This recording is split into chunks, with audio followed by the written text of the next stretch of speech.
Good afternoon, everyone. Thanks for coming over your lunch hour. We're looking forward to giving you a bit of an overview of the project we've been working on these past several years and to give you an insight into some of the research findings that we've been sharing locally with our colleagues here at Duke and then also with others collaborating on the project. Sorry, the screen is not working, but I can get started. So as Larry mentioned, this project is a collaborative effort between researchers and practitioners here at Duke and also at 3 other institutions supported by the Duke Endowment, and the other institutions are Davidson College, Furman University, and Johnson C. Smith University.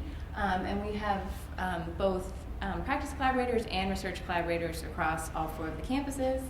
And so this slide just shows a list of our main collaborators across the 4 campuses, and I just want to acknowledge the contributions of all these people across the time we've been working on this project. It's really been a collaborative effort among everyone, and we also have central project staff here at Duke and at other campuses who help run the kind of day-to-day and logistics of the project. All right, and as Larry mentioned, this project started out focusing initially on student resilience, which we think of as students' ability to kind of bounce back to some initial level of functioning after a stressful event. And in addition to focusing on resilience, which is kind of a buzzword and a lot in the news and interest of people in higher ed these days, we wanted to broaden the project not only to focus on how students respond in the face of stressful life events, but also just what facilitates their well-being generally in the face of stress and in the absence of stress. And we have a number of things that we study related to bring to bear on this question, and this slide shows kind of the organizing framework of the types of things we study related to student resilience and well-being. And the first thing we ask about is sources of challenge and stress in students' lives, and we try to cover the waterfront of all the types of things that could be potentially stressful to students. So obviously academics is a source of stress, social life, finances, things in the environment. This is more in the campus environment, so for example, not being able to find a quiet place to study or having difficulty with facilities or those sorts of kind of environmental pieces. Also health, physical health, mental health of the students themselves and their family members, and also the history of what sort of stressful life events they've had to deal with before they come to college, so what sort of experiences are they bringing with them before they arrive. And then the next set of factors that we study is really a broad category of factors that we refer to as underpinnings of risk and resilience. And this is a broad category of things that we think of as either facilitating students' well-being and ability to respond to stress or undermining it. And it's important to point out that in this category are things that are both amenable to intervention, so that you might think of as targets for intervening on, and other things that are more stable or less amenable to intervention, but are important to understand about students, to understand resilience and well-being generally. And so the types of things we have here are students' dispositions and personality traits, which we think of as kind of pervasive tendencies to respond to situations in particular ways.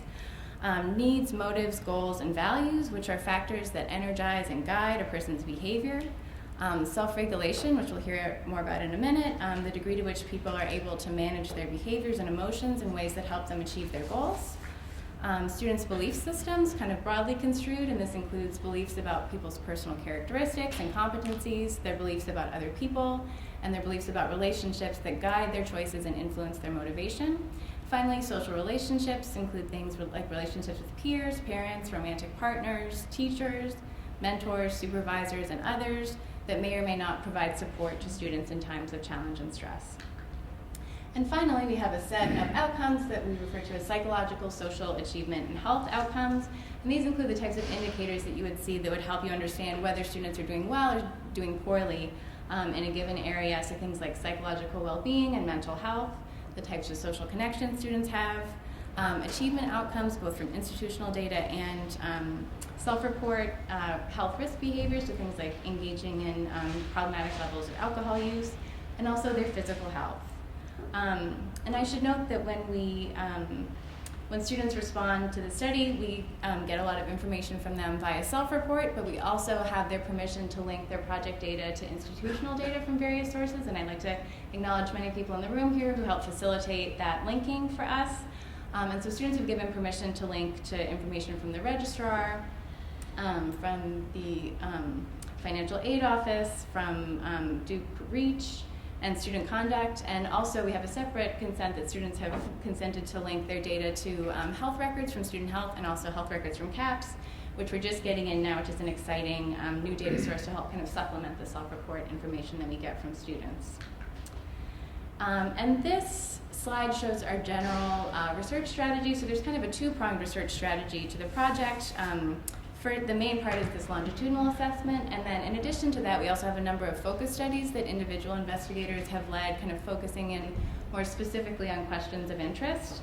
But the longitudinal assessment was conducted basically the same way across the 4 campuses. We started with 2 baseline assessments in the summer and the fall of 2014.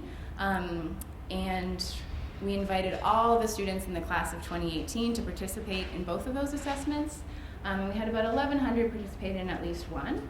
So we had quite a number of students participate there. And then out of the students who completed both of these baseline assessments, we invited them to then enroll in a panel where they committed to participate in a 1-hour assessment each semester across their 4 years. And so these are spring and fall assessments each year. And we had about 370 students enroll in the panel here at Duke, and it's about 800 students in the panel across the 4 campuses. And then again, in the senior year, in the senior spring, we went back to the panel as we usually do, and then we invited again the whole class of 2018 to participate again, and we had about just over 1,000 students complete that assessment. And I should note, in terms of representativeness of the campus, the students in the panel are disproportionately women as compared to the general population, so we have more women in the sample than in the general population. But other than that kind of gender disparity, the sample is fairly representative of the campus as a whole in terms of race, ethnicity, and first-generation status, and international student status. Any questions? All right, and so the findings we're going to talk about today are some emerging findings from the project that we've been sharing in conversations with our practice colleagues here at Duke. And the way we organize these findings is thinking about what are the factors that are important for providing foundations of student resilience, both adapting in the face of stress and general well-being for students. And we've organized these 4 foundations according to different life tasks, so things that students might need to negotiate during their time in college. And the first task is just being able to get things done in a timely manner, which is important in college and for all of us as well. And the foundation of student resilience and well-being that we focus on there is self-control. The second task that maybe is somewhat less obvious is being able to kind of treat yourself kindly even when things go wrong, so to not beat yourself up in the face of negative events. And the foundation of resilience and well-being there is self-compassion. A third task relevant to college life is developing gusto and enthusiasm for the work that you're doing in college. And there we focus on academic engagement. And finally, it's important for students to develop supportive and meaningful relationships with other people. And there we focus on friendship. And so we're going to hear from different investigators related to each of these foundations now. So we'll have a presentation on each section, and then a short 2 or 3 minutes for questions after each one, mostly clarification questions. And then we've saved lots of time for questions and discussion at the end, so we're looking forward to a lively discussion there. So we'll start by turning it over to Rick Coyle to tell us about self-control.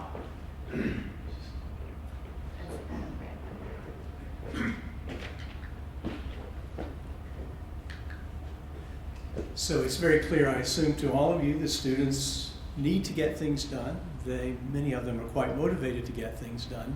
What I want to be clear about before I dive in, though, is when we're talking about more than what might seem to be the obvious, that is, students need to complete assignments on time, they need to do them well. But there are other things they need to get done that we might not initially think of, and that in fact our highly competent students may in fact struggle with. They need to develop new friendships, they need to keep themselves healthy, they need to eat right, they need to communicate with important people in their lives back home. So when we talk about getting things done in the sense that I'll share with you here, I mean this very broadly to include doing things that satisfy the broad array of goals that I have, or that are emerging as they understand what it means to be an adult that will enter the workplace and life post-university.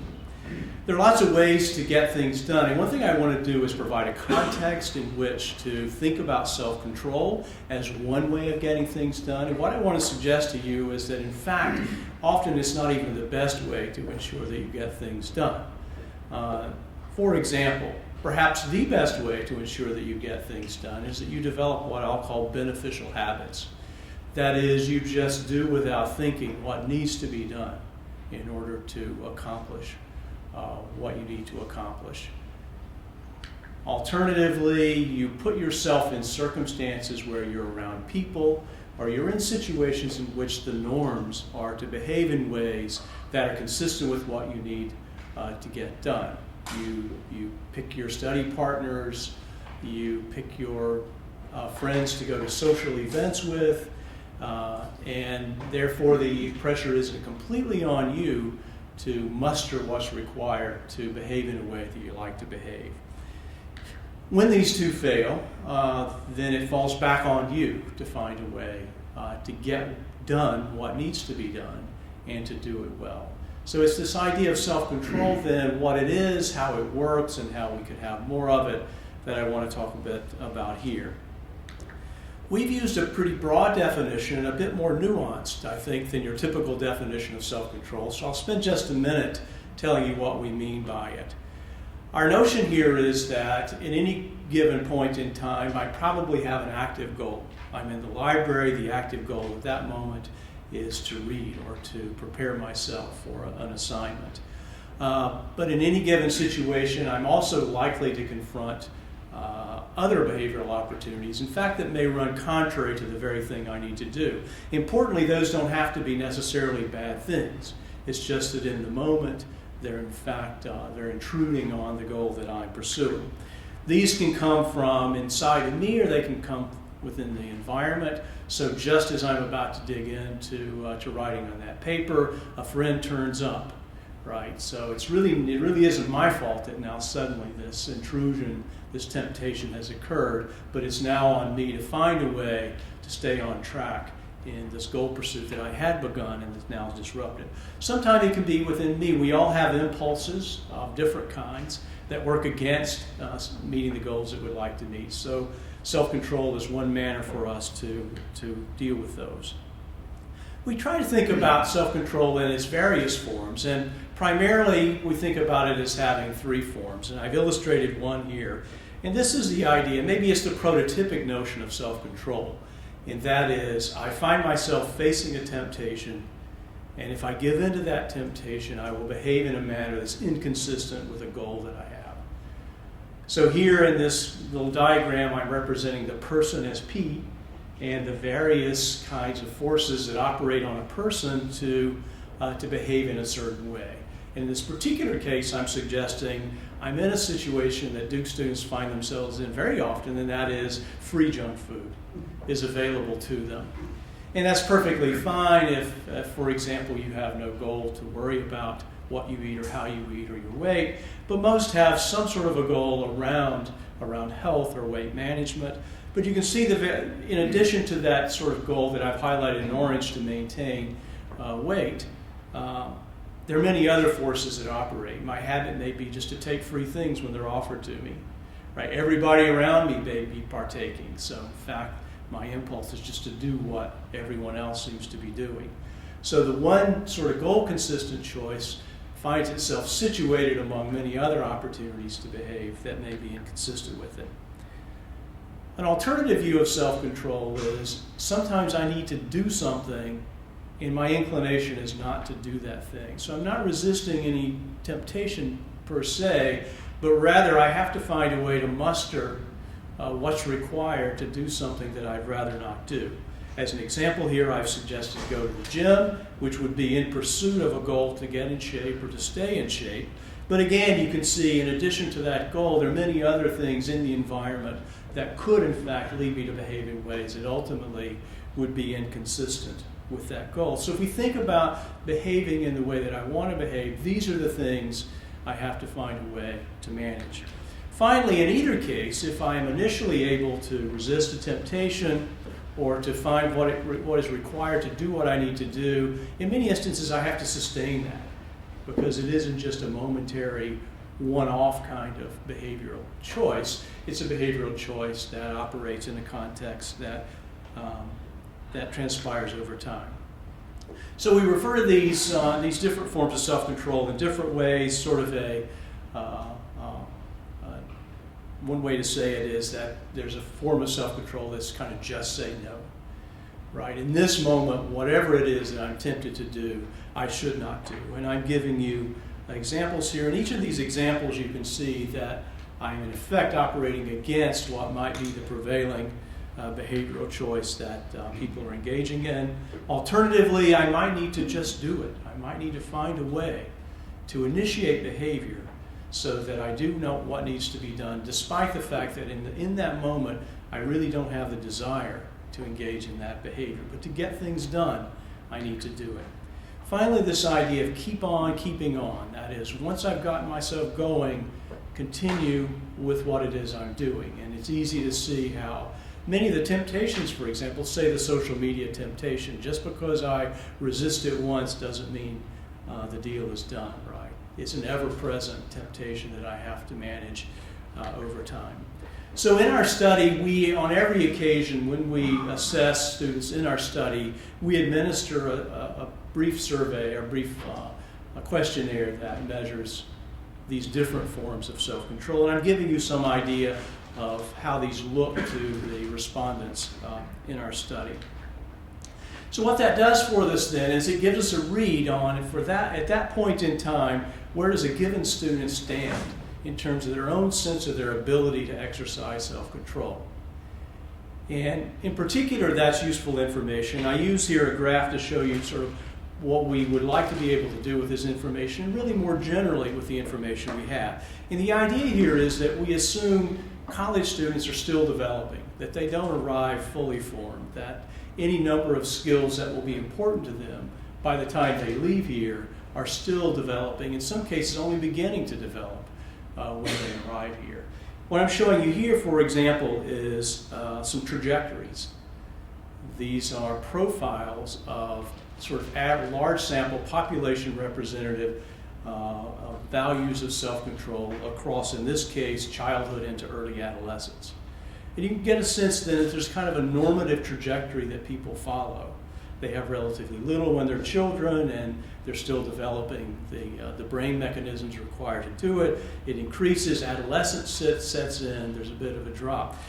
The key thing is we don't really know very much from data what happens after that. In other words, they show up to us at some point on this trajectory, this normative trajectory being one way to think about it, but also the fact that each individual student is on his or her own trajectory as well. So to study this, we've looked at data across the time period we've studied these students. What I'm showing you here is the time period across which we've collected data, and then the blue bars represent the points at which we have collected data.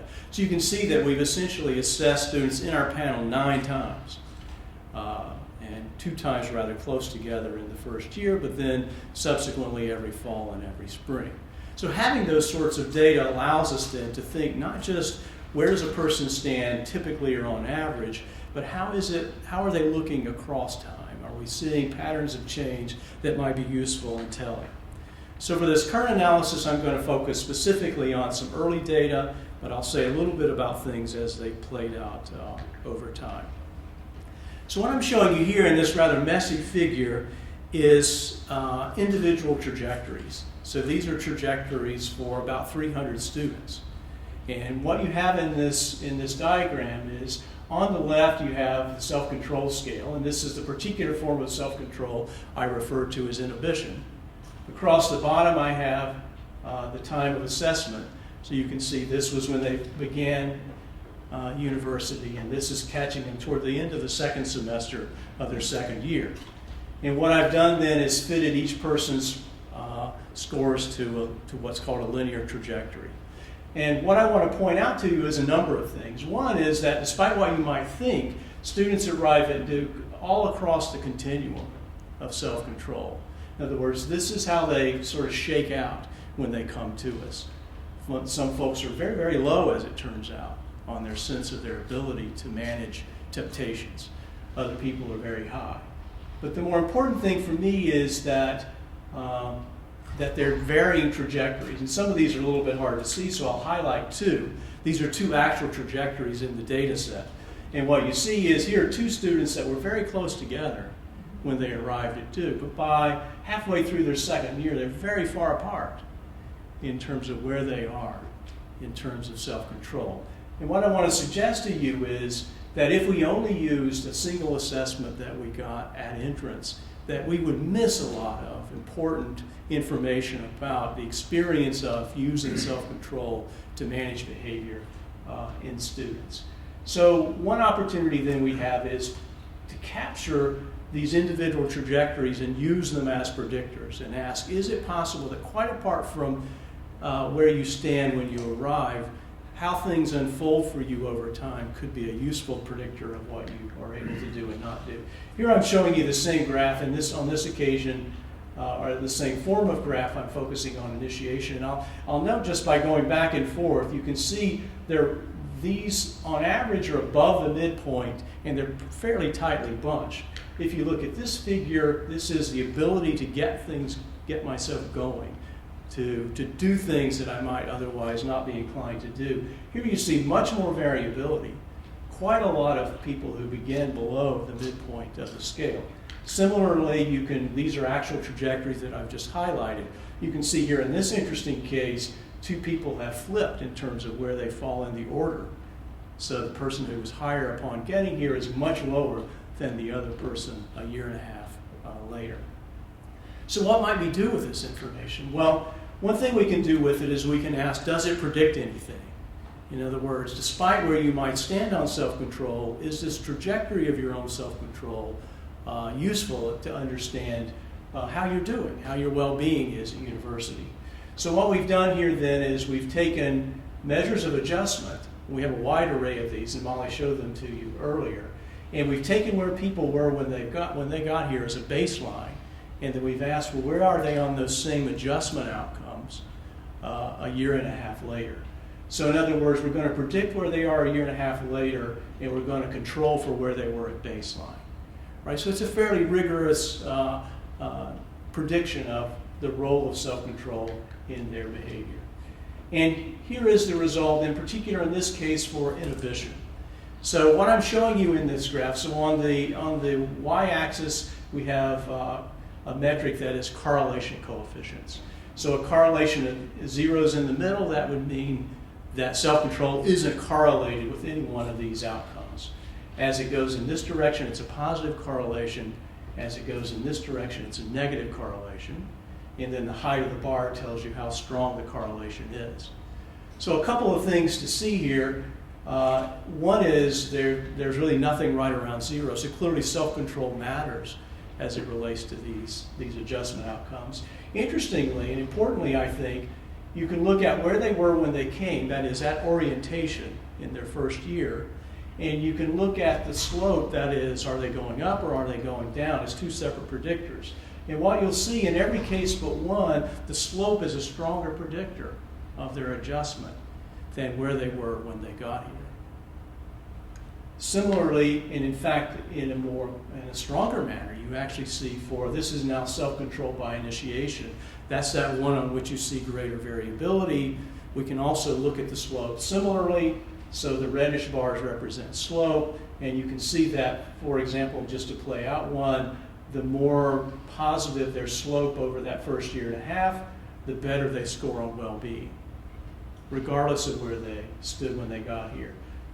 They show greater grit as a function of an increase in self-control over time. As self-control decreases, we see heightened stress halfway through the second year, greater evidence of depressive symptoms, and more general anxiety as a year. So what are the implications of all this? It seems to me there are a couple that have to do with even how we think about getting this information and potentially using it. One thing I hope that this is illustrated is that one-time assessments only tell us a bit about the importance of a particular variable in students' adjustment and well-being. It's only by assessing repeatedly over time that we see that students are changing, and they're changing in different ways, and how they're changing may be as important as where they actually stand on a given variable. Secondly, by having this information, what we might look for then is not just where these students stand on these constructs, but we should look for evidence of, particularly as it relates to these skills that we'll talk about and these propensities, that if we see a decline, that should for us be a warning sign. That even if a student in fact may have begun in a place that puts them in a no-risk category, if they're nonetheless going down over time, then it should be a signal to us that something might be done. What might be done as it relates to self-control? Well, interestingly, one thing we do know is it's virtually impossible to change the amount of willpower that a person naturally has. So if we think about self-control as exerting will, and if you're that person who scored low, demonstrating low willpower, there's not much we can offer. But what we really know is that people good at self-control actually have developed strategies that do not require the exercise of willpower very often. And it's those strategies that put them in position to get things done when they need to be done. What are those? Well, one big one for people good at self-control is they're very good at forethought. That is, they're good at anticipating circumstances that would be unfavorable to goal pursuit, and when possible, avoiding them. We can teach that to students who struggle with self-control. And even, by the way, someone with low willpower could, in fact, learn that capability. Similarly, then, they could avoid obstacles and temptations to the extent possible, all the way from course choice to where they might live, to who they might spend their time with. There are various strategies, of which one is implementation intentions. We could teach them to plan better, to think about what might be the obstacles to encountering goals, in some cases those obstacles being unavoidable, and developing a plan. When I encounter that obstacle, this is what I will do. And then finally, we might help them to learn to develop habits, to form habits that ultimately are these beneficial habits that lead them to make progress toward achieving their goals without actually having to exert self-control at all. Thank you. I'm Mark Leary. Good afternoon. Life is filled with all sorts of problems. Daily little hassles that drive us all crazy, up to major life-changing catastrophes of one kind or another.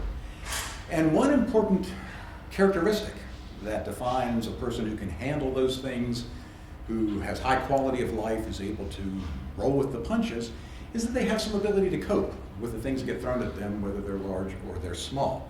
Psychologists have been interested for many years in coping and resilience, but only in the last 10 to 15 years has this variable known as self-compassion come onto people's radar. So this is a relatively new area of research, much of which has been done here at Duke over the last 10 years. And it's even newer in the mind of the public. So many of you may have never heard about self-compassion. If you have, you may not quite know what it is.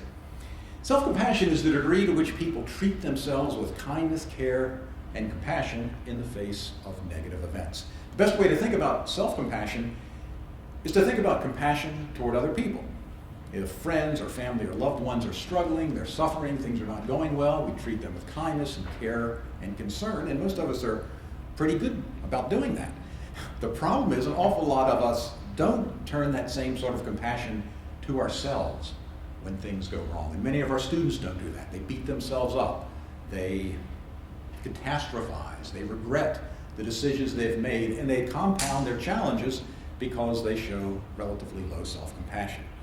There's been a lot of research on self-compassion in the last 10 to 15 years in the context of dealing with failure and rejection and shortcomings, mistakes, relationships falling apart, undesired effects of aging, being HIV positive, and other negative events across many different samples. Consistently, people who are higher in self-compassion consistently deal better with these negative events. And they also show higher well-being in general.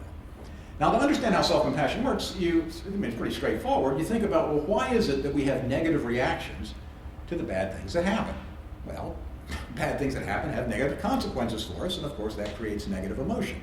We also sometimes anticipate negative consequences that may or may not occur, but we can sort of stir ourselves up a lot by looking down the road at what the consequences of some negative event might be.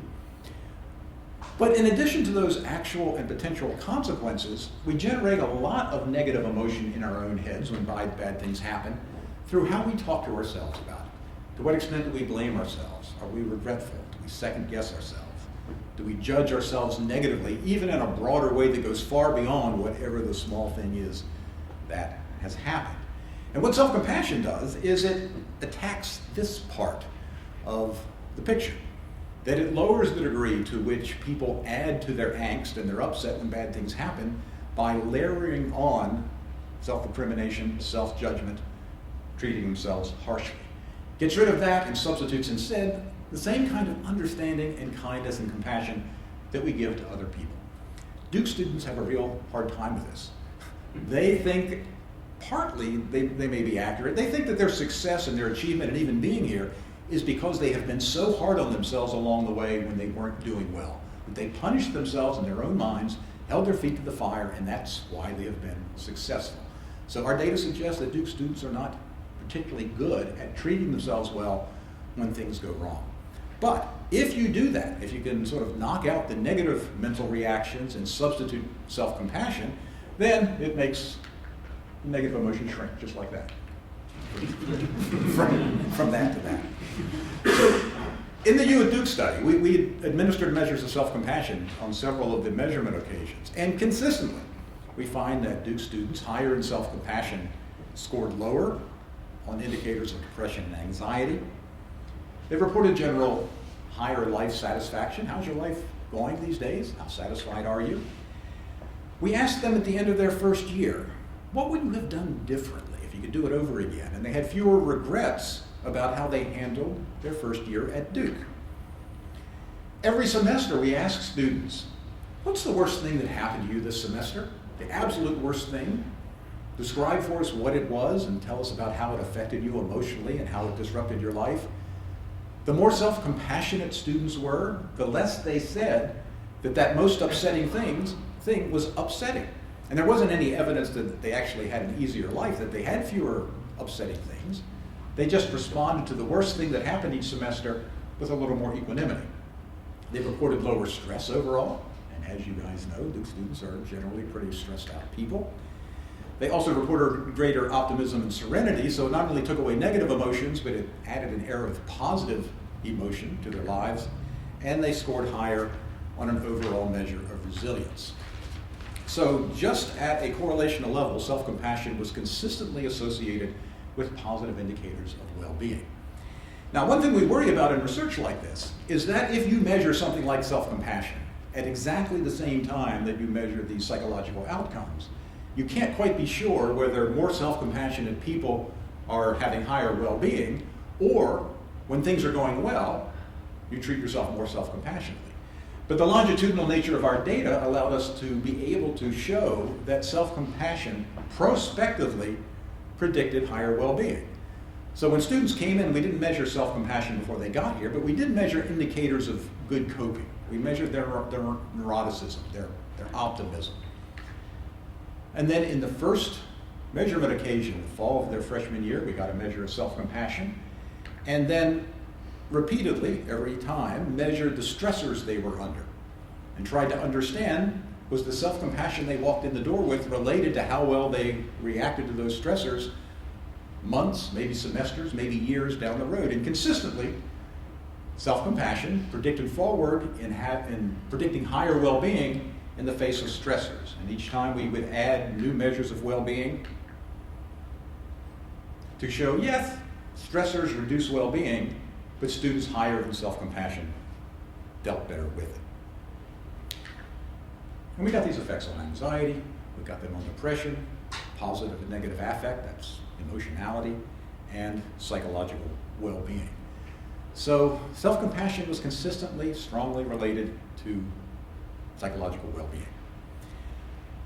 But the thing I was most intrigued by is that it also moderated the effects of stress on well-being. What I mean by that is, when people are under stress, they naturally experience greater anxiety. They naturally experience greater depression. They naturally experience lower well-being. But our data show that our students who are higher in self-compassion respond with lower anxiety and depression, even in the face of high levels of stress.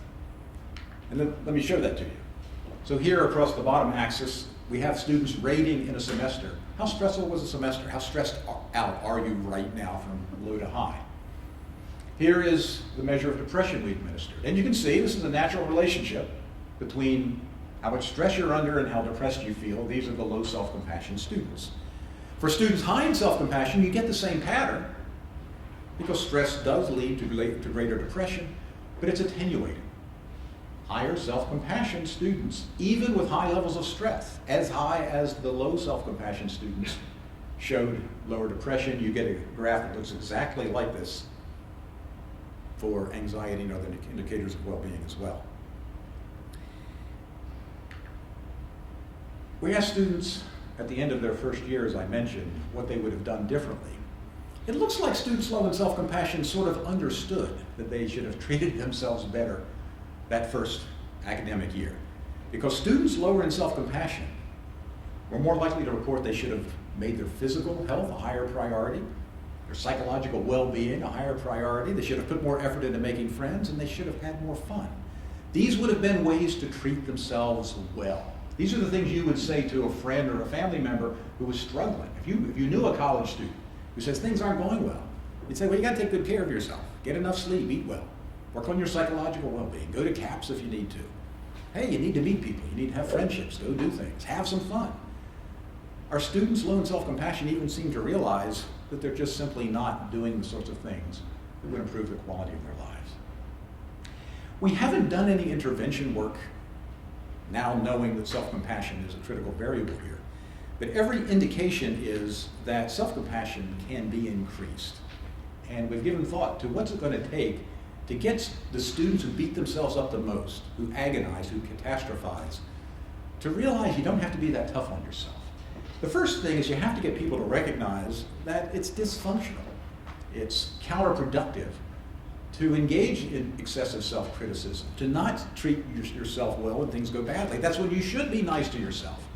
And I've had students, when I talk about this in my own classes, who almost get angry at the fact that I would suggest you don't need to beat yourself up. Because again, they think that that is what has got them here and that contributes to their success. And so what I try to teach them is, of course you have to know when you've done poorly. You need to know what your shortcomings are. But how mean do you need to be to yourself in order to stay on the straight and narrow? This involves reducing unnecessary self-judgment. Self-judgment needs to be actionable. If my thoughts about myself and how I need to improve don't have any implications for how I can improve, then there's no sense be judging myself negatively. I think we can help a lot of students enhance self-acceptance. All of the faculty, I'm sure, have had seniors they were advising for courses. Just went through advising seniors during their very last semester at Duke this past week. Still have seniors who are agonizing over that bad grade they got their freshman year.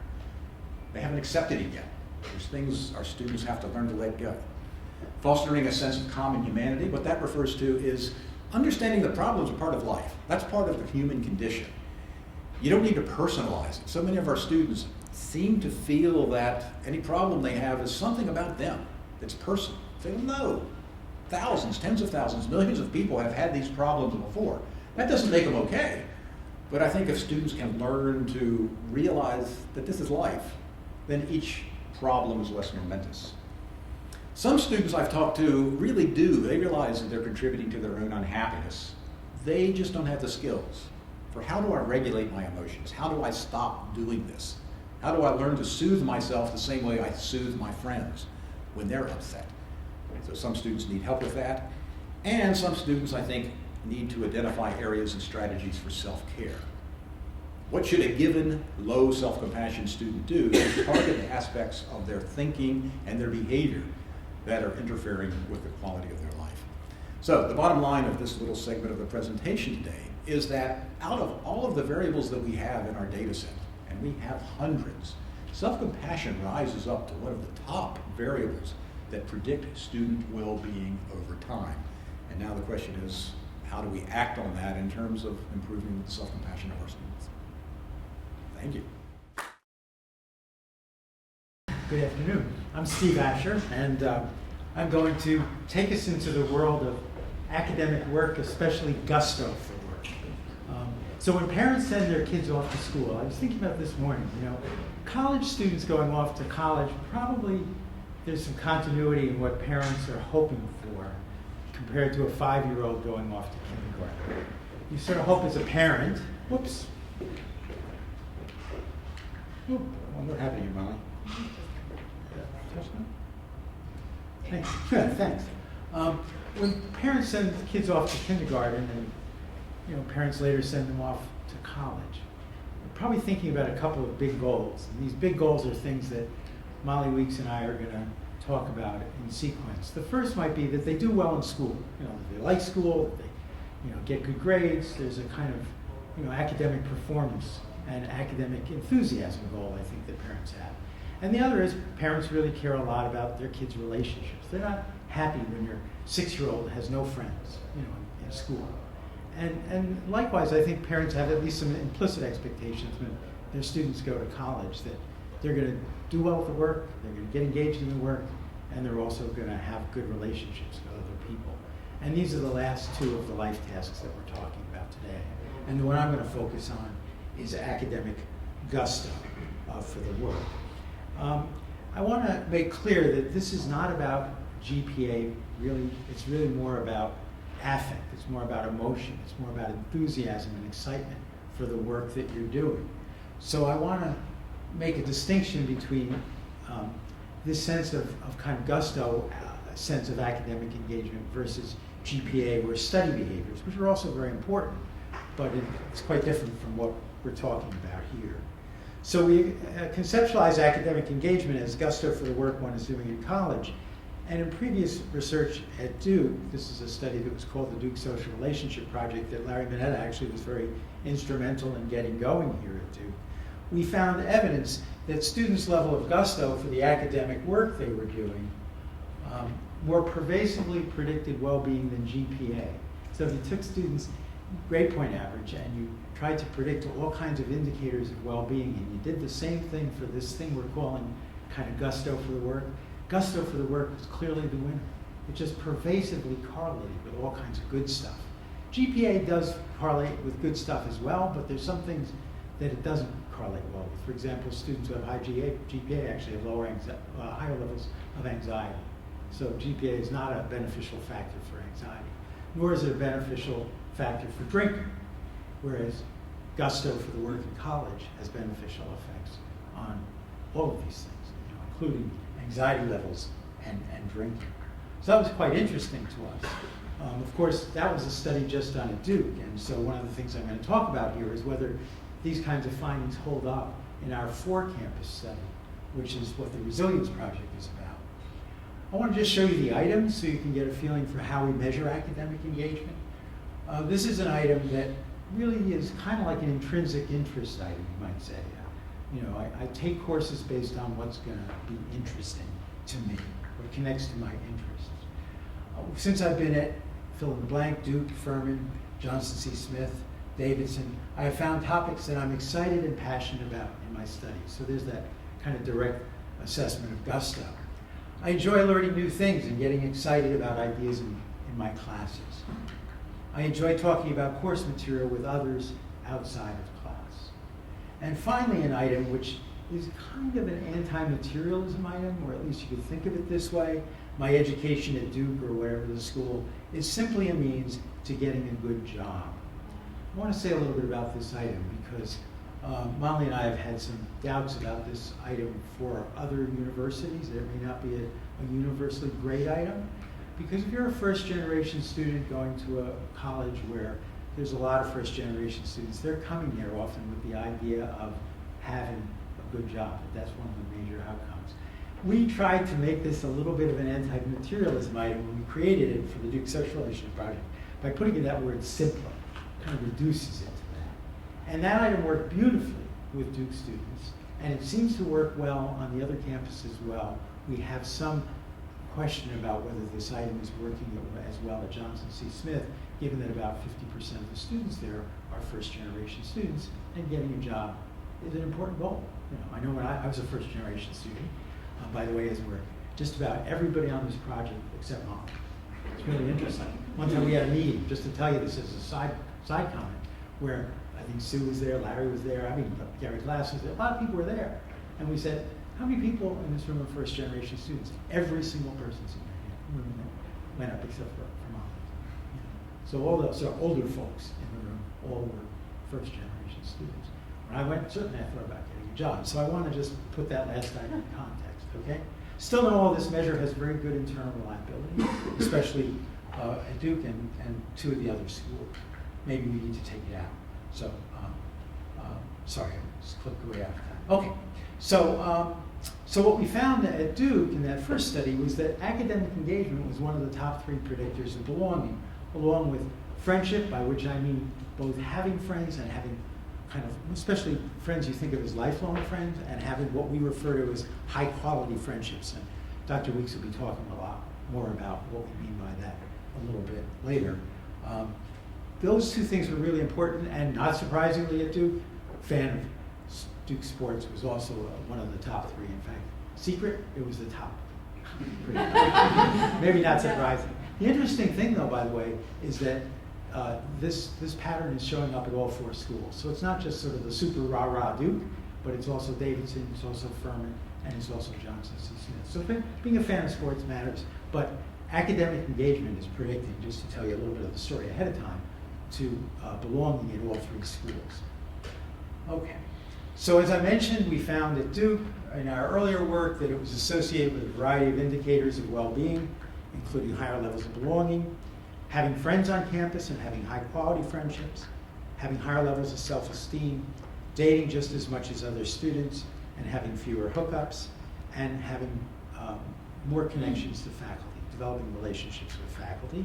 And this was especially exciting to us, this finding. And you know, Tom is somebody who's very involved, obviously, in worrying about the problem of alcohol misuse on campus. This was really, really striking to us, that academic engagement was negatively associated with alcohol misuse. And this is a measure that comes from the World Health Organization. It's called the audit. It's the alcohol use identification test. If you looked at this measure of alcohol use, you'd see an alcoholism scale. It's stuff like, I drink sometimes, I don't remember what I did the last night, I start drinking in the morning, friends tell me they're worried about my drinking. It's really very similar to what you might call an alcoholism measure. Alcohol, academic engagement is negatively associated with misuse. GPA is not. GPA is not a protective factor particularly. We have a lot of, at Duke, we have a lot of very bright students who can actually do quite well and still be drinking a whole lot. You know. Now, whether they do this because they cherry pick their way through the curriculum or because they're just really very, very talented, capable people, but it's not the case that you find, you know, that alcohol misuse is all that negatively related. Okay, so in the 4-campus resilience project, you have an opportunity to see if you get the same positive associations between academic engagement and well-being. And what you find is it does. You get beautiful replication across the campuses in terms of academic engagement, predicting to all sorts of indicators of well-being. Not only, you know, friendship quality and less hooking up and less drinking, all the things I mentioned from the first study, but the Resilience Project went way beyond this in finding that it was also related to lowers of level of perceived stress, lower levels of depressive anxiety and somatic symptoms, and higher levels of self-reported resilience. So, you know, in that earlier study, we were a little timid about asking students questions about depression, for example. In this study, we have 11 investigators across the 4 campuses. We have a wide range of people's interests, and there were a lot of mental health measures that you've already heard about. We're doing the same thing and looking at those mental health measures and finding that academic engagement is a protective factor. The other thing that this study allows us to do, as both Rick and Mark and Molly in her introduction, everybody's commented on this, is the longitudinal component of the study, the longitudinal aspect.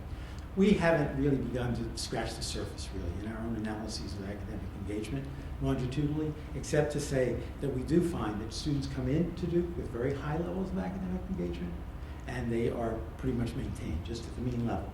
That's not to say there aren't different trajectories, that Rick showed so clearly for self-control, but just at the mean level, it looks like students are pretty much on a steady state. A little bit of an increase, but basically, they look really, on average, pretty well. What this study, though, allows us to do is to ask the question, does academic engagement predict, back to a point that's been made before, you can't tell a lot from data all at one point in time. As Rick was saying, you need to have multiple data points. Well, you can look to see whether, when students are in their first year, is academic engagement a factor that actually is associated with later belonging, statistically controlling for belonging in the first semester that they're there. In other words, does it predict to growth? Does it predict to change? And what you find with the data is that academic engagement does lead to greater belonging, controlling for first semester's level of belonging.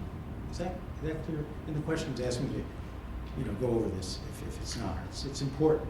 What's intriguing is that the same thing goes the other way. That is, high levels of belonging predict to greater academic engagement, statistically controlling for academic engagement in the fall. So what you have here is what you might think of as a bidirectional relationship. That is, academic engagement can lead to greater belonging, but greater belonging can also lead to greater academic engagement. And it suggests from an intervention point of view that you're going to get some important mileage out of either intervening to promote greater belonging.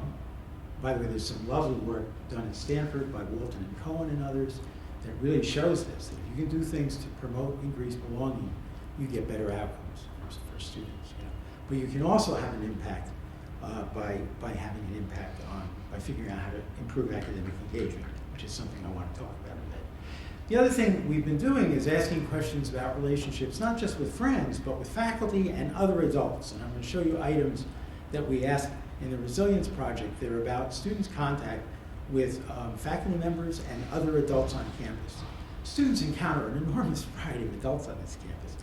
They have advisors, they have coaches, there are people in counseling that they see. There's adults who work in the dorms. There's all kinds of people that they interact with who are not faculty members. There are students on the campus who have attachments to people who are in food service or who are doing janitorial kind of work. So it's not to say that the faculty are the only important adults that students, far from. I just want to sort of stress that. However, when we do ask about letters of recommendation, we mainly focused on faculty, and we asked students, if you had to get letters of recommendation, how many professors at Duke do you think you know well enough to write a letter for you? We also asked other questions that opened it up to the universe of grown-ups, you might say. A pre-major advisor, an advisor in your major, professors in courses, professors who supervise your research or other projects, advisors in the athletic program, coaches, career counselors, graduate students, postdocs, and other academic professionals. So we basically said, think about the whole range of grown-ups, in effect, who are on this campus, and whether you formed relationships with such people. And overall, what number of your formal or informal advisors did you seek out regularly for advice about academics, research, career plans, and our general life plans? And then we really upped the bar here with this question, how many of these people do you think of as mentors? Okay, a much more sort of significant relationship, right? Not just that they have some influence on you, but you really think of them as mentors in your life. So I want to show you some data. And it would be fun to talk about this and get your thoughts about these percentages. So when we did this with the Duke seniors, now Molly referred to over 1,000 students, a little over 1,000 students participated in the last senior survey, which was amazing, and quite a great response rate. When they responded to these questions, 17.3% of participants who responded in the senior year, this is like they're going out the door practically. It's like, we're talking about what, April when we did that one? It was Early March? Yeah. March? So it's spring in their senior year, right? And they're just about out of here. 17.3% had not had a conversation with a faculty member outside of class in the previous month. 4.5% did not know any faculty members well enough to ask for a letter of recommendation. 11% knew one, 27.2% knew two. And so about, we got 53% of the students who are not accounted for here. They're doing fine. They've got lots of people they can get letters from. And of course, you don't just need letters from a faculty member. You might have a faculty member, another person, another grown-up, so to speak, write a letter for you. But if you don't know any faculty members and you're applying for something, that's kind of a bad spot to be in. Having maybe just one isn't such a great spot to be in. But now let me start to kind of up the ante here, raise the bar a little bit. 13.6% did not have a faculty member or other adult on campus who they regularly sought out for advice about academics, research, career plans, or general life plans. 28.9% did not have a faculty member or other adult on campus who they viewed as a mentor. I mean, that's most, at least faculty, when they see these data, that does not make them happy to see that there are this many students who have no connection to a faculty member or other adult who they think of as a mentor while they're in college. And by the way, I'm not saying that Duke is worse than other universities. We created these questions. We have no idea what the answers would be for we do know for the other three schools, but I'm not telling. But I just want to say that, we need data, normative data for a lot of different universities to be able to say whether this, level is bad, good, we don't know, compared to other places. What we do know is that students who have connections to faculty members and other adults on campus report higher levels of academic engagement. They report feeling more like they matter on campus. And by the way, feelings of mattering is one of the major predictors of belonging on campus, feeling like you matter. They report higher levels of belonging. And so what you have here is a picture that these relationships with adults really do seem to matter. They're correlated data. We haven't looked enough to see whether these relationships formed in the first year are predictive to the fourth. We haven't gotten to that yet. But there's a suggestion here that these relationships to adults on campus do matter. Okay, so in the little time remaining here, I want to just throw out some ideas for you. And I really want to make it clear. These are just, in a way, our speculations about things that might promote academic engagement. Some are based on literature, the prior literature with children actually, or adolescents, some with college students. One approach is to basically work on developing students' interests. There are researchers in the achievement motivation field who talk about a kind of catch and hold model. That is, you've got to do something to sort of catch their interest, to grab them, and then you have to have some experiences that need to sustain interest. And those are kind of separate phases in interest development. Parents play a big role in interest development. Even those historical dads who are always portrayed as like not that involved, they just work all the time. The truth is, I think the historical dads that people write about from the early 1900s or whatever, or 1800s, played a big role in interest, whether it's interest in sports or fishing or the work stuff or politics or whatever. So interests can be developed by all sorts of people, but certainly adults on a campus can play a major role here.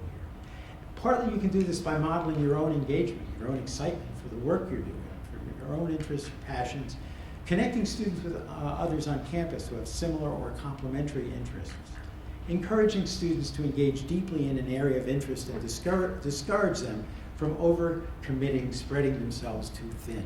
This is something I would personally highlight a lot. I think we have a lot of students on this campus who feel like they have to check every box, that they've got to take advantage of every opportunity, and I think, kind of sending a message that says, you just don't have to do everything. You can do a few things and really dig in on those things and have quite a terrific experience at the university. Promoting engagement through collaborative projects and relationships. That is, the work leads you to connections with people, and there's a sort of synergism between the work and friendships that you form. Connecting students to faculty through programs like the second year experience at Duke that Deborah Biondo has played a major role in getting going. Being validating of students' performance. I mean, we really don't know enough about simply what it means to just say to a student, that's a really good job. You're a really good writer. That was wonderful work you just submitted. The power of validating students' efforts.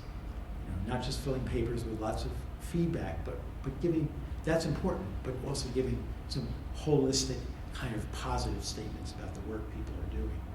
And then I think communicating positive expectations of students' potential. And here I want to kind of give a footnote to my father, because my father had a wonderful way when any of our kids were hitting a little bump in the road, his expression was, "You'll get there. He'll get there. He'll get there."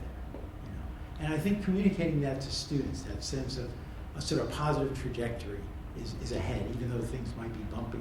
And I think these students who Rick points to in the way in which their trajectory is positive. Trajectory is everything. I think having students understand that life is not necessarily linear. And that there are bumps, but you can kind of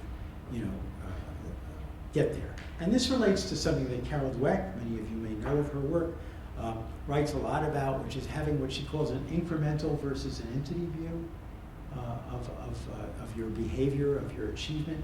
That is, that you can improve, you can get smarter, you can get better, as opposed to thinking you're like a fixed entity. You were born with a certain amount of intelligence, or you were born with a certain, personality. That a lot of things are subject to change if you have an incremental view of yourself. All right, and now I'm going to switch to our last life task, which is focusing on the importance of developing supportive and meaningful relationships with other people. And as we just talked about, one important aspect of that is relationships with faculty members and other adults on campus. Romantic relationships are important. There's all types of relationships that are important for students, but what I'm going to focus on here is specifically friendship. And I'll tell you a little bit more about what we mean by that next. Oops. And so, and this is work that Steve and I have done together for many years. So when we talk about friendship, there are kind of two different dimensions of friendship that we focus on here in this study. One is friendship participation, so just whether or not students have friends on campus. And in these sorts of questions, we ask things like, how many really good friends do you have at Duke? And how many lifelong friends have you made at Duke? Those sorts of things. And just to give you a sense, students generally, at the end of their senior year, have about between 5 and 6 friends who they characterize as really good friends, and between 4 and 5 friends who they think of as lifelong friends. And so you can see from those numbers that generally students kind of have a construal of those friendships that's not about Facebook friends, but it's really about kind of close connections with other people. And as you might expect, the number of friends they have here on campus goes up over time. We also asked about the number of friends they have outside of Duke, which kind of tends to go down over time as they get more engaged here on campus. And then in addition to asking about just whether or not students have friends, we also ask about the quality of their closest friendship in college.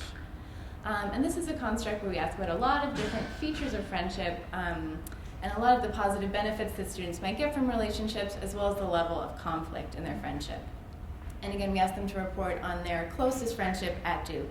And the positive features include things like how much validation they have in their friendships, how much emotional support they get from their friends, how much instrumental help, so how much do they just help each other with things, whether their friend's a reliable partner, how much they do things together, all these sorts of things. These positive features kind of come together into a positive features composite, and then also the level of conflict they have with their closest friend, which is kind of a fairly independent indicator. So you can have a lot of positive features and also a lot of conflict. They're not kind of opposite ends of a continuum. And we know that friendship is really important across the lifespan, and in a lot of other research and in the study as well, we find that friendship is protective against feelings of loneliness. Both having friends and the quality of your friendships is related to less loneliness. And although loneliness is kind of a normative experience for people, we all experience loneliness from time to time, and certainly the transition to college is a time when you might imagine people to feel quite lonely at times. There's a lot of research showing that chronic and severe feelings of loneliness are really problematic in terms of predicting problems with mental health and physical health and even mortality. So recently, some psychologists have argued for loneliness to be taken as a public health priority because of the broad array of evidence that chronic and severe loneliness is a real problem for people. And so this is true kind of at a single time point and also predicting over time. So both friendship participation and friendship quality predict changes in feelings of loneliness over time.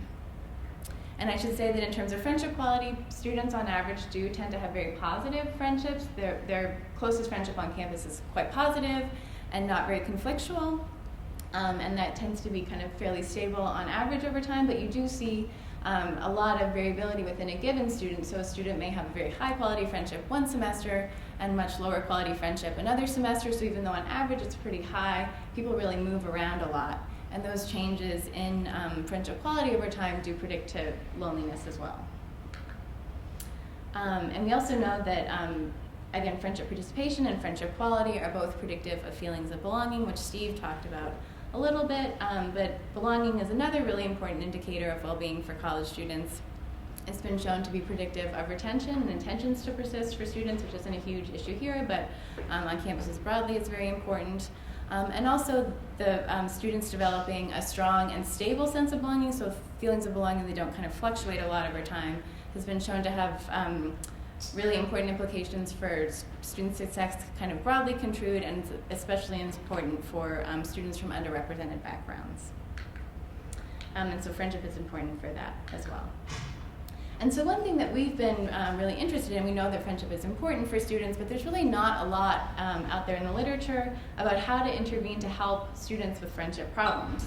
And so as part of this research, we conducted a focus study, so this is not part of the larger longitudinal study, but a more in-depth study kind of digging in on specific questions, trying to understand what sort of problems students might have with friendship as a way to think about what you might do to intervene to help students with friendship problems. And in this focus study, we examined how students respond to two key types of situations that might be challenging that would come up in friendship. And these are conflicts of interest with friends, and so these are very minor sorts of conflicts that we have in everyday sort of interactions. If, for example, if you're hanging out with a friend and I want to watch one show and you want to watch another show, it's a very kind of minor conflict, nobody really did anything wrong, but you have competing interests there. So how students respond to those types of situations, and also how students respond to more serious transgressions of friendship expectations. So for example, if I told you a secret and asked you not to tell anybody, and then I found out later that you told somebody, that's more of a kind of serious violation of friendship expectations. And we focus on these two tasks because we know that they're important and part of kind of a social task perspective on friendship. If you think of friendship as made up of different tasks that people need to negotiate, these are two that kind of come up quite often and are very important for friendship for students. And to assess students' responses, we created a number of hypothetical situations where we created situations representing conflicts of interest and transgression situations, and asked students to rate various responses that they could have in terms of the types of interpretations they would make of their friend's behavior, the different emotions they might experience in response to the situation, different goals they might pursue in those situations, and also what sort of strategies would they enact. So what would you do in response to the situation? And previous research has shown that using these types of hypothetical situations really predicts for real-world functioning, including social adjustment, like how many friends children have, and also whether or not they have friends at all, and how well liked they are by their peers. And here we hypothesize that how students think about friendship should be an important predictor of the interpretations they make in these situations, the types of emotions they experience, the goals they would endorse, and the strategies they would enact in response to both conflicts of interest and friendship transgressions. And we're particularly interested in the types of beliefs that students hold about friendship and how they would predict responses to these sorts of friendship situations. And so this slide gives you a sense of the different beliefs that we asked about. And we think of these as kind of part of a working model of friendship, a kind of set of beliefs and ideas through which people kind of filter their own behavior and others' behavior when they're responding to various situations involving friendship. So they're a little small, but I can give you kind of a quick overview. So one belief you might have about friendship is that if there's conflict in a friendship, that means that the friendship is going to end. So if you get into a fight with somebody, that means the friendship is over. Alternatively, you might believe that conflict promotes growth in friendship. So if we get into disagreement, this can really strengthen our friendship. It's kind of the opposite, converse of that. One belief you might have is whether friends should forgive each other when they make mistakes. Is it important to forgive each other or not? Whether friendships are unique, so each friendship is unique and special, versus dispensable. Are friendships like replaceable parts? Sidebar, this question comes from an actual experience Steve had with a student participating in a study where they blurted out in response to a question about whether they had lost a friend, big deal, lose a friend, you can always make another. So this is a belief that some people do hold, not at a high level on average, but certainly people do hold this belief. Pardon? I wonder how long they would hold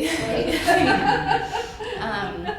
Another belief is about stability, so how do friendships kind of tend to last a long time, or are they ultimately going to end?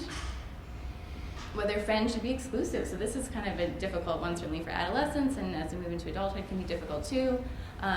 If friends should be kind of exclusive with one another, or if it's okay to include other people in your activities. Beliefs about effort, whether friendships require work and maintenance to keep going.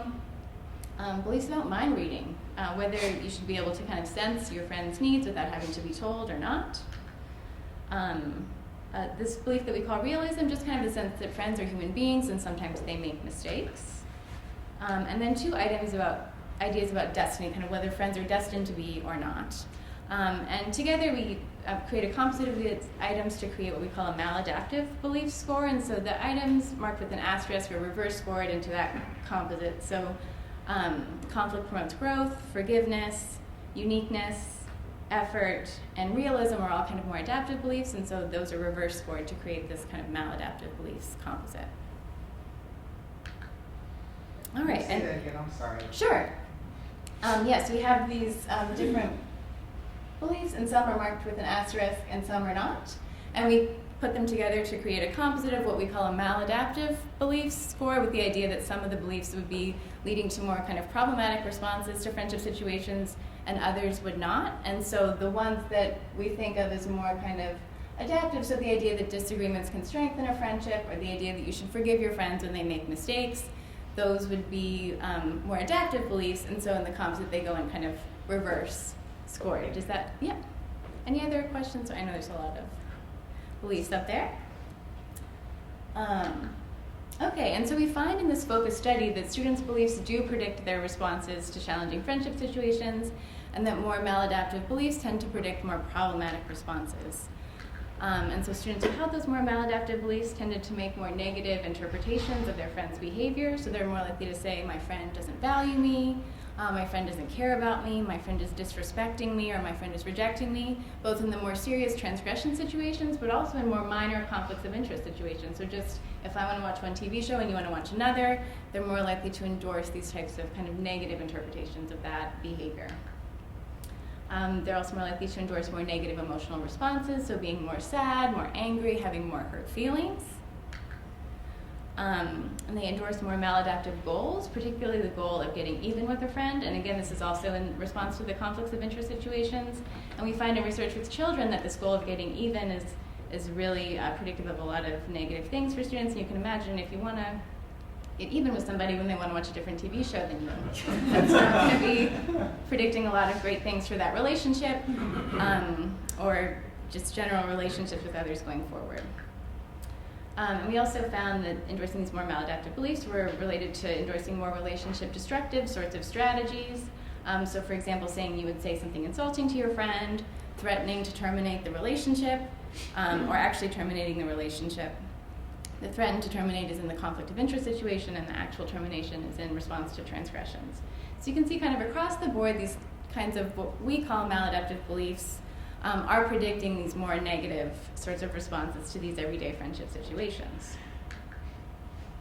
And so in thinking about intervening to promote friendship confidence for students, we really think that finding ways to intervene to change beliefs and other components of how people think about relationships, including expectations for relationships, and other sorts of things like that, should be a pathway to promoting the development and maintenance of high quality and satisfying relationships for students, both in college and beyond. And we've thought a lot about this, but don't have really specific ideas about exactly what you would do, especially how you would deliver interventions to students. And so we're very open to ideas and thoughts that you all have about this as well. Thank you. I'm Tim Strauman. I'm one of the investigators. I want to say a couple of things. First of all, thank you for sharing your precious time with us. This is very important. And it's particularly important because when we started this project, our goal was not simply to create new knowledge. Of course, that's obviously a very valuable thing. Our goal was to be able to take the knowledge and try to make a difference. And that's where we need you. And that's where I'm going to sort of wrap us up with a message, and then if we'll have time for discussion. But it's very validating to us to hear you resonate with the things that we've found. That means as much to us as a statistical analysis saying, hey, this is a big deal. If we come to you, the experts, and you say it's a big deal, then we know we're on the right track. You also have seen that there have been consistently questions about what do we do with this? What do we do with this? And that's what I'm here to just sort of poke a little bit about. Okay. So the problem with all research is, what do you do with it? It takes forever to collect data. Scientists are rigorous, pedantic. You know what we're like. Somewhere in the back of our minds is a good intention, and it just gets lost in a sea of paper. So, we don't want that to happen with the data we've collected here. The students have been marvelous in working with us. You have been marvelous in supporting us. And we want to find ways to take the data that we have and make them as useful as possible.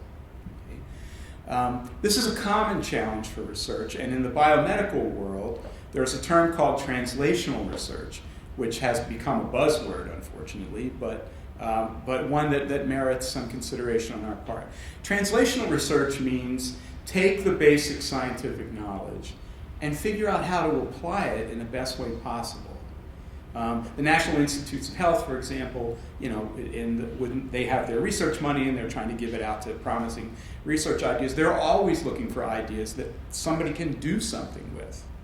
And that's really what we want to be able to do, and that's where we need you as part of making this project as successful as it could be. Translation is a two-way process. And so as a scientist, as well as an interventionist, I'm a little bit of both, I find this particularly interesting, right? So we want to take the knowledge and say, it looks good on paper, does it work in people's lives? And then we want to be able to say, what did we learn about that when we actually applied it to people's lives that can help us come up with even better ideas? So it's a sort of a virtuous cycle when it works properly. But it requires scholars and interventionists to step out of their comfort zone. It requires us to say, okay, we're going to really take this in the real world, and we've got this great idea, we're going to unleash it on somebody's life and see what happens.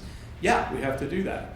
And to somebody whose job it is to work directly with students, we're going to make this a research enterprise? Yes. Ideally, these things are synergistic, and that's what we want to accomplish in this project. We want to translate the knowledge that comes from you at Duke into things that really make a difference in the lives of students and in all of our lives. How do we do that? We start with a finding. And what we gave you today were what we hope were particularly intriguing findings about four ways that really make a difference in people's lives. 4 life tasks that appear to be worth students' time and effort. Okay, so students reporting lower levels of self-control skills have worse outcomes. Okay, that's a finding. We think it's statistically reliable, but let's not stop there. Okay, if students acquire and use better self-control skills, will that actually make a difference in their lives? It's a great way to test a scientific theory, but it's also something that can actually make a difference in people's lives. Okay? So we have to come up with some intervention. Sometimes scientists are good at this, sometimes we're notoriously bad at it and clumsy at it, and that's where we need our partners who are on the front lines doing the interventions, working with people. So we have a study going where we're providing essentially online training in self-control skills. And say, do students do it? Do they learn it? Does it make any difference?